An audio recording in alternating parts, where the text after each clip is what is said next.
I'm trying to learn something when trying to get into modern science, particularly is quantum mechanics, quantum physics, and all these Veda, yoga, meditation, and spiritual phenomena. So I'm trying also to relate this these days. And fortunately, I had the opportunity to read Tony Nader's book, Physiology, the expression of Veda and Vedic literature. And I just heard from Mr. Pascotta that he has also written another book that is on regarding consciousness, right? So I like to have that book too. I have requested to him. Now, my dream now is that we are working together. We are trying to coordinate all the efforts that we are doing here in Nepal, that all the homes of Nepal be transformed into yoga and meditation centers. And Nepal moved the motion to United Nations as one date relating to the Buddha's historical datings as International Meditation Day. When Secretary General had come here in Nepal and he visited Lumbini, after that I had a meeting with Secretary General and I proposed that time also that this is my personal opinion till the moment. I am talking with the political leaders and all the fellow important persons of Nepal to propose the International Meditation Day to the United Nations. And if we finally and formally decide from the government, I will take it to the floor of the United Nations and you please help us to declare to declare one International Meditation Day. And that was my proposal to at least what I try to mean is that I am trying to go into spirituality and modern science these days and try to find the truth within it. And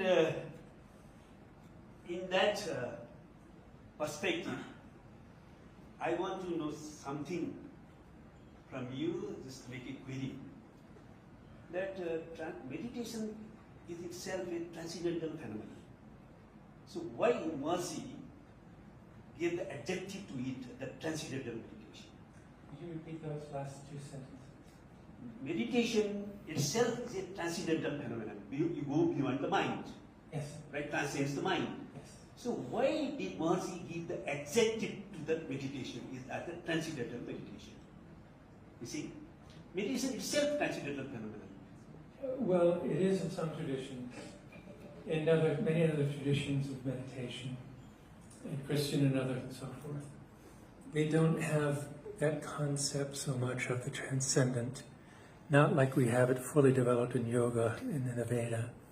So to make it clear that this wasn't just a prayer, like we repeat in church, for example, he wanted to make it clear that it was transcendental meditation. In fact, he originally called it transcendental deep meditation, to just make it really clear that it was to go beyond the mind. Most people think of meditation, oh, it's a mental thing. Yeah, it is confused with a concentration process, right? Yeah. But it is to go beyond the mind. Yes, that's what it's for. Yeah. At least the next thing that I wanted to ask with you is about the string theory. The string theory is on debate, so far as I know, because it's on the what? Is on debate and discussion these days. And is this string theory unanimously accepted by the quantum physicists? It depends. By quantum physicists, you mean the theoretical physicists who are continuously improving and expanding our deep theoretical knowledge? Yes. If you mean quantum physicists who are running the laboratories that are colliding particles and seeing what comes out, those are called experimental physicists. They don't really have a clue. So for the theorists, we're talking about Ed Witten, the best mathematician in the world and the best physicist in the world, and Brian Greene and all of these people who are really, the geniuses of physics. Yes, everyone knows that it's string theory or possibly a refinement of string theory, which is really still string theory called M theory, but the same thing, more sophisticated, but the same thing.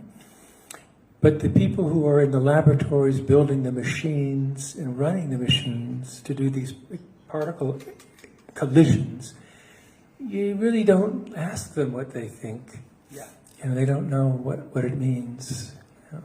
If the scientists made the uniform understanding about this string theory, and as you mentioned earlier, that Einstein would be so much happy that he would have got that theory of everything.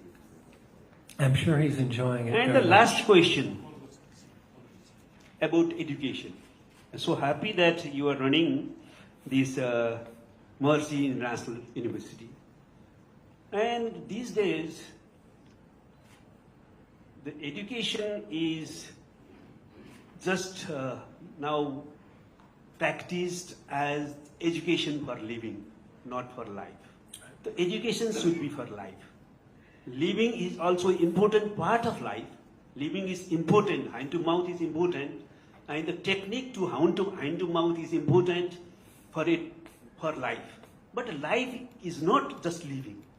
That is why, is there any agenda or theme taught in your university about this, that education is something different? Education should be for life, not only limited to only living. Our motto goes even beyond that.